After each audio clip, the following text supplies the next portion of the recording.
passage de la parole de Dieu qui se trouve dans l'évangile de Luc, au chapitre 6, et verset 6.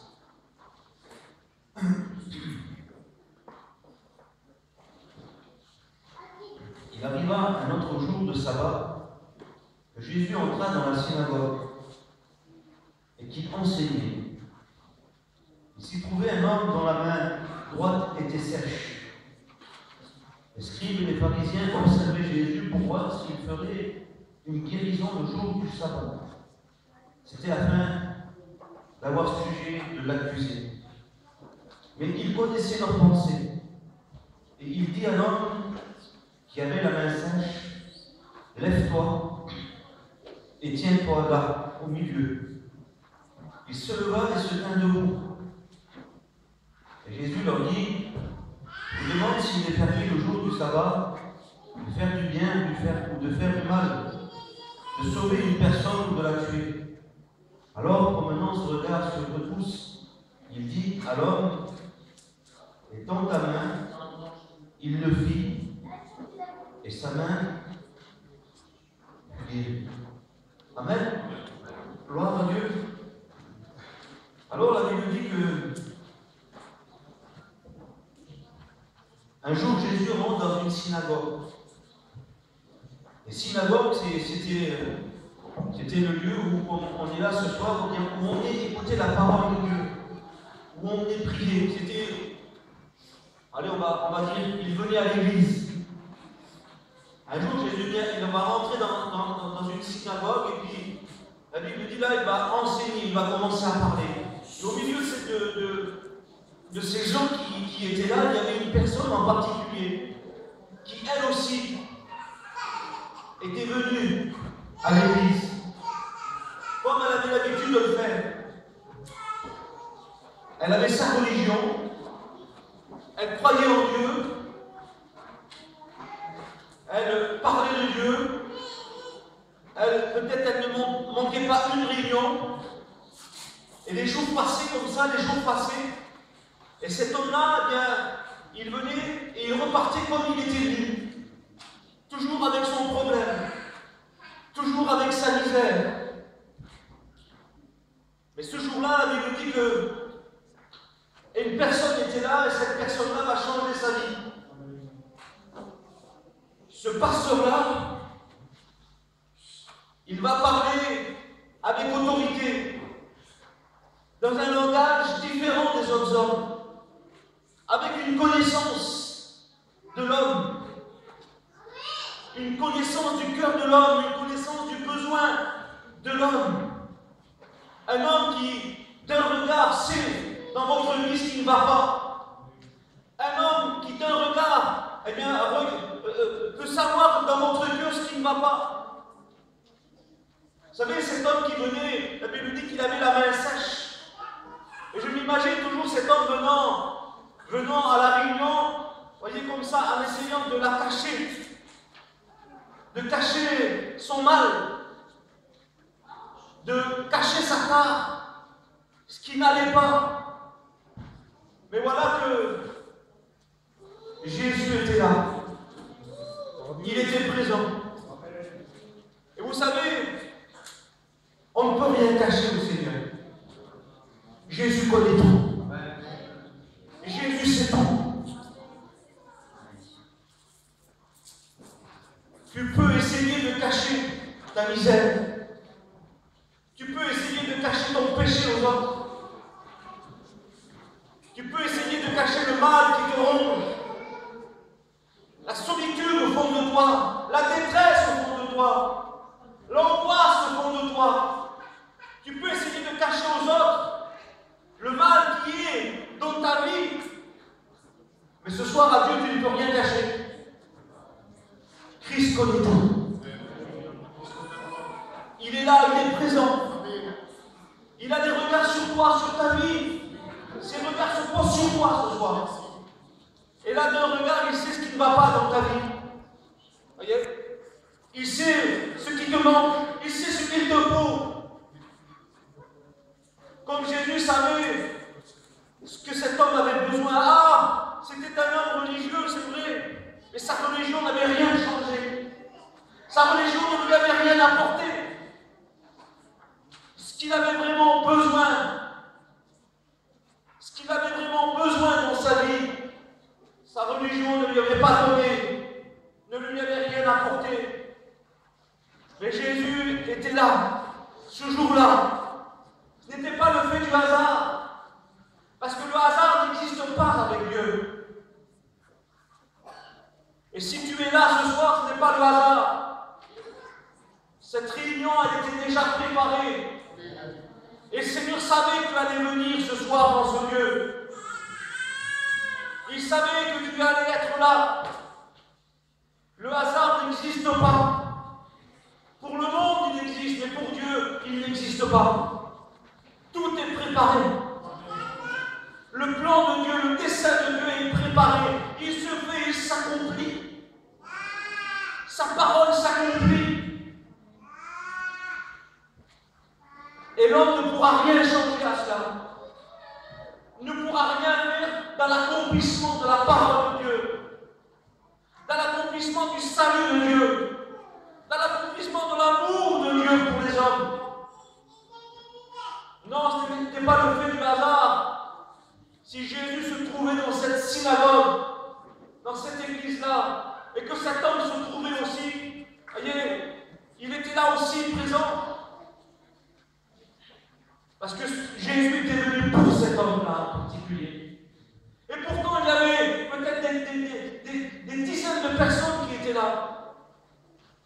Mais Jésus, quand je lis la parole de Dieu, on dirait qu'il est venu simplement que pour cet homme-là. Puisqu'il va parler à cet homme-là. Puisque la parole va le concerner. Puisque Jésus se tourne vers lui. Puisque Jésus force les regards sur lui. Et qu'il l'appelle. Alors c'est vrai peut-être que Jésus pourrait t'appeler par ton nom ce soir. Il pourrait venir et t'appeler par ton nom. Il pourrait le faire. Et la Bible dit que là, à ce moment-là, eh bien, il enseignait. Il enseignait et d'un seul coup, il s'arrête. Il s'arrête de parler. Et il dit à cet homme qui était là, qui avait la main sèche, peut-être qui essayait de cacher son mal. Il va lui dire, lève-toi. Il va lui dire, lève-toi. Parce que si les choses veulent, si cet homme veut que les choses changent dans sa vie, il a sa part à faire. Il y a la part de l'homme. Il aurait pu dire, Seigneur, non, je ne veux pas me lever devant tous les hommes. Je ne veux pas me lever devant tous. Ils vont me regarder, ils vont me voir. Et qu'est-ce qu'ils vont dire de moi? Et cet homme sentait dans son cœur que ce jour-là, quelque chose allait se passer. Il sentait dans sa vie que quelque chose allait se passer. Ce jour-là, c'était son jour. C'était le jour où vraiment il allait découvrir Dieu. Où il allait faire une expérience avec Dieu. Depuis toutes ces années, il connaissait Dieu, mais il le connaissait d'une façon. Il le connaissait simplement qu'avec ses oreilles, avec son cerveau. C'était tout. C'était simplement de cette façon qu'il connaissait Dieu. Avec des lois, avec des rites.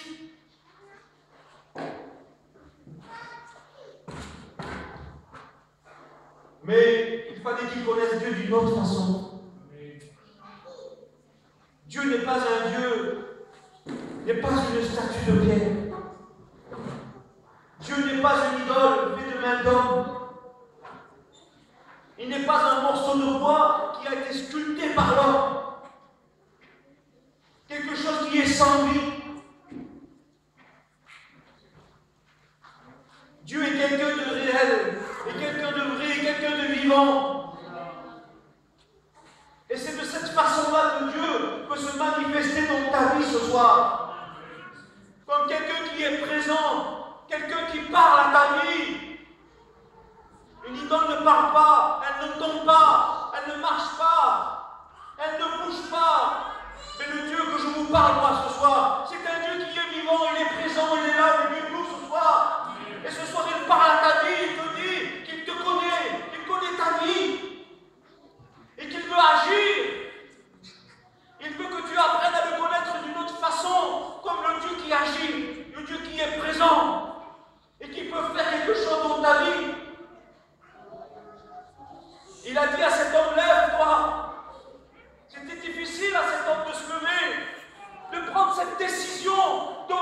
d'obéir à la parole de Dieu. D'obéir à la parole de Dieu. Mais il va prendre son courage à deux mains, parce que dans son cœur, il sentait qu'il y avait quelque chose qui allait se passer. Peut-être que tu, comme toi, que depuis ces jours qui passent, peut-être ces semaines, je ne sais pas, tu sens dans ton cœur que quelque chose va se passer dans ta vie. Tu sens comme un appel de Dieu. Parce que tu veux que les choses elles changent. Tu en as marre de cacher ton mal, ton péché. Qui te fait mal, tu en as marre de te traîner avec ça, avec cette vie, avec ta misère. Et il dit à cet homme, lève-toi. Et la Bible dit que cet homme va se lever. Il va se lever là au milieu de tous les autres. Il se lève à l'appel de Dieu. Il se lève à la parole de Dieu. Il met son orgueil de côté. Il met la honte de côté. Il met sa religion de côté. Ce qui importe, c'est la parole de Dieu. Parce qu'il sait que les choses vont changer ce jour-là. Il sent dans son cœur qu'il se passe quelque chose. Et seule la parole de Dieu peut faire ce miracle en toi. Seule la parole de Dieu peut allumer ce feu en toi. Ça s'appelle la foi. Il faut que tu crois en la parole de Dieu, en l'appel de Dieu pour toi. Il faut que tu crois que les choses ils peuvent changer. Avec Dieu, que tout peut changer. Dieu veut se révéler comme un Dieu qui est vivant. Un Dieu qui est présent, un Dieu qui t'aime, un Dieu qui a toujours les yeux et les regards sur toi. Mais il faut se lever. Il faut prendre une décision. Ne reste pas comme tu es. Ça ne sert à rien de venir écouter et écouter et écouter et de repartir avec ton mal. À un moment donné, il faut prendre une décision. Si tu veux que les choses changent dans ta vie, il faut répondre à l'appel de Dieu. Cet homme a répondu à l'appel de Dieu. La Bible dit qu'il s'est levé, il n'a pas eu honte. Il a laissé son orgueil de côté. Il n'a pas dit, mais qu'est-ce que les gens vont dire? Qu'est-ce que ma famille va dire? Qu'est-ce que mes pères vont dire? Ce qui comptait, vous savez, c'était lui qui était malheureux. C'était lui qui avait besoin de Dieu. C'était lui qui avait un problème. C'est lui qui supportait son mal chaque jour. Qui essayait de cacher ce qui n'allait pas. C'était lui qui avait besoin. Et c'était à lui que Dieu parlait. Comme Dieu te parle. À toi. La Bible dit qu'il se lève. Là au milieu.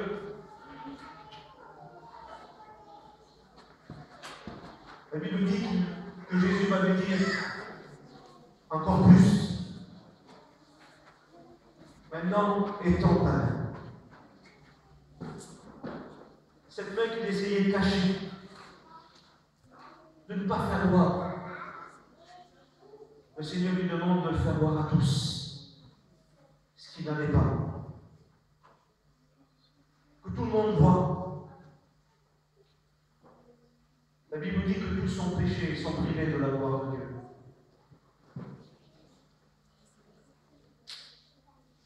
Tu es un pécheur, privé de la gloire de Dieu.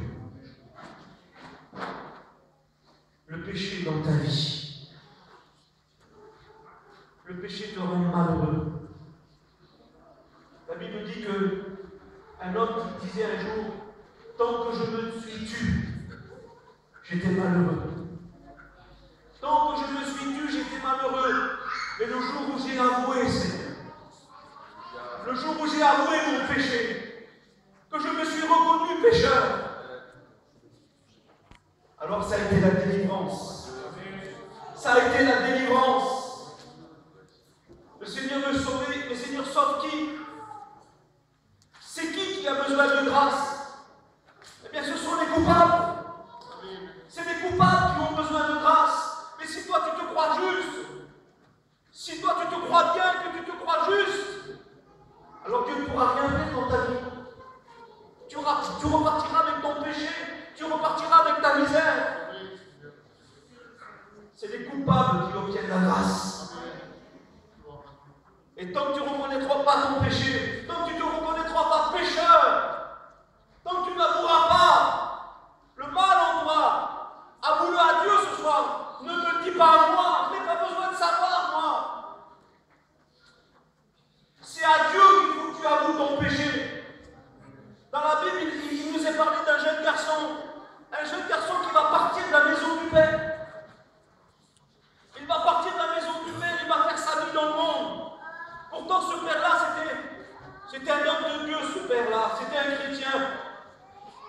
Dans sa maison, on servait Dieu. Mais ce garçon, il n'en voulait pas de Dieu. Il voulait faire sa vie. Et il est parti, il a pris les biens qu'il avait. Et il est parti loin. Et puis il a vécu sa vie dans le monde, dans la débauche, la Bible dit.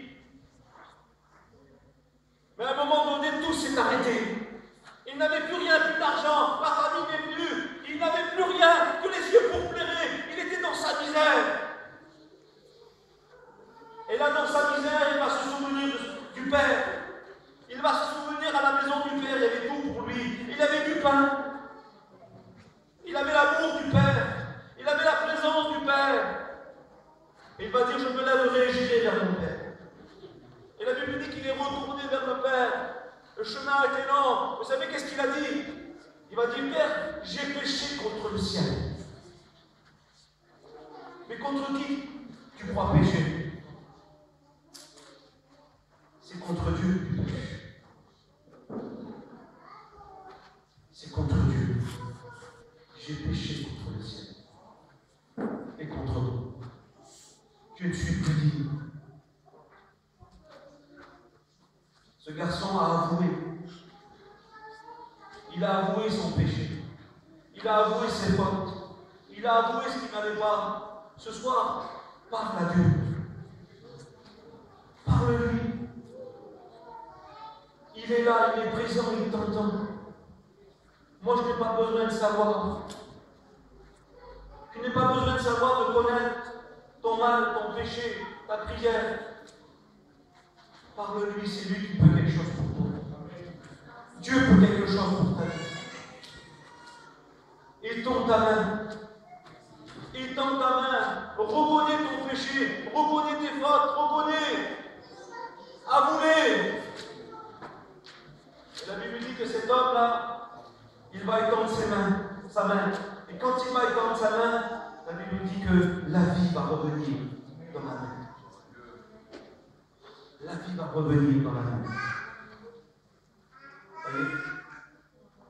Elle était morte. Vous savez, il y a des gens qui sont morts quoique vivants. Ils sont morts quoique vivants. Ils sentent qu'ils sont vivants. Mais dans leur cœur, c'est la mort. Et même des fois, ils désirent la mort. Ils désirent en finir. Ils ne veulent plus souffrir. Dans leur cœur, c'est la mort. Il n'y a pas la vie. Mais Dieu, ce soir, lui, il veut te donner la vie. De ton cœur de pierre. Vous savez, cet homme, il ne pouvait pas faire beaucoup de choses. Satan lui a empêché de faire beaucoup de choses. Comme le péché t'empêche de faire beaucoup de choses. Le péché te retient. Le péché fait du mal. Il fait du mal à ta vie, il fait du mal à ton foyer. Il fait du mal à tes enfants. Vous savez, j'ai vu des hommes, excusez-moi, c'était des buveurs. Vous savez, un jour, on était dans une mission, et il y avait un jeune garçon, il devait avoir une trentaine d'années, un garçon qui était marié, puis il avait bu. Et ce soir, eh bien, il était sur la mission, et puis il criait au secours. Il criait, il disait, il n'y a pas un homme pour moi. Il n'y a pas un homme pour moi. Lui, je croyais quelqu'un, c'était l'alcool qui lui faisait faire ça. Il croyait qu'il était quelqu'un, il croyait qu'il était le plus fort du monde. Il croyait que sur la mission, il n'y avait aucun homme pour lui. Et vous savez ce que je faisais, moi? Je disais, Zinda. Et lui, je croyais quelqu'un, et moi, je disais, Zinda. Seigneur, bénis le garçon. Parce qu'il a besoin de toi. Lui, il croyait qu'il était vivant, il était mort. C'était la mort. Si tu n'as pas Jésus dans ta vie, tu n'as pas la vie. Vous savez, un jour, il y avait un peintre qui avait décidé de peindre la scène du Seigneur, la scène sainte. Et pour faire le visage de Jésus, il a cherché à Paris, sur le bord de la Seine, il cherchait un jeune garçon qui aurait l'image apparente de Jésus, une belle personne qui reflétait la joie, qui reflétait le bonheur. Il a cherché. Et puis d'un seul coup, là, parmi la foule, il voit un jeune garçon, il s'approche de lui, il lui dit, garçon, et j'ai quelque chose à te proposer. Le garçon dit, mais quoi? Voilà, je suis peintre et je voudrais peindre ton visage. Et puis le garçon dit, mais pourquoi? C'est pour faire la scène de Jésus avec ses apôtres, et puis je voudrais te peindre ton visage comme celui du Seigneur. Et puis le garçon dit, si tu veux, et je te donnerai de l'argent. Alors le peintre lui dit, tel jour, tel endroit, dans telle rue, à telle heure tu viens. Et puis le garçon, tel jour, dans telle rue, à tel endroit, il est venu. Et puis là, il s'est assis sur le banc, et le peintre a commencé à peindre son visage. Ce beau visage, qui reflétait le bonheur, la jeunesse, la fraîcheur. Et puis le peintre a payé ce garçon, et puis le garçon est parti. Et puis le peintre a continué à peindre, et puis d'un seul coup, il voulait peindre, il arrivait à Judas. Et puis il voulait trouver une personne qui allait refléter l'image de Judas, quelqu'un qui est marqué par la vie, marqué par le péché. Et puis il a cherché, pendant des jours, des semaines ont passé, des mois ont passé, des années ont passé, il n'arrivait pas à trouver cette personne-là. Et quelques années après, en se promenant encore au bord de la Seine sous un pont, il voit une personne. Il s'approche de cette personne et là il découvre la personne qu'il allait peindre, qui vraiment allait refléter l'image de Judas, cet apôtre-là, qu'avait livré Jésus. Et puis il va aller vers lui, il va lui poser la question s'il veut venir vers lui pour qu'il puisse peindre son visage.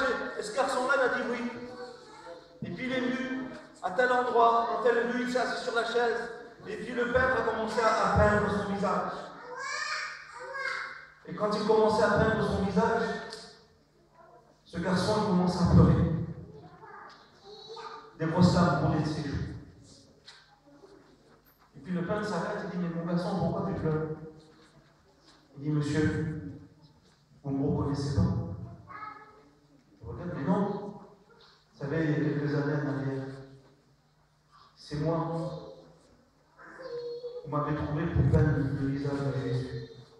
Et aujourd'hui, on vous trouve pour peindre le visage de Judas. Voyez le péché, ce qu'il fait. Et combien de fois j'ai vu des jeunes pleins de vie, des jeunes qui avaient tout pour réussir. Quelques années après, on les reconnaissait plus. Parce qu'ils étaient marqués par la vie, par le péché. Le péché les avait détruits. Ils avaient détruit leur vie, détruit leur foyer. Et ce soir, si le Seigneur te dit lève-toi, est-ce que tu le ferais?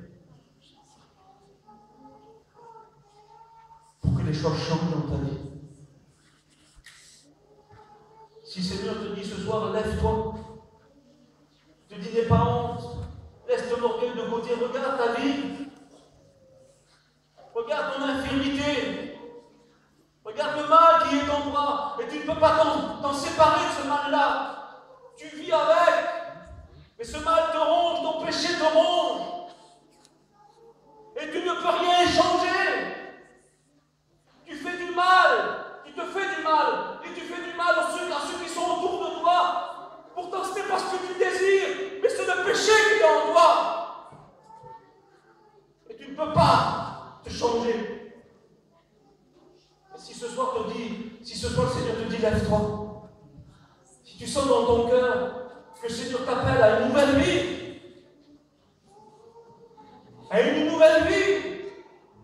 si tu crois que quelque chose peut changer ce soir, alors fais-le.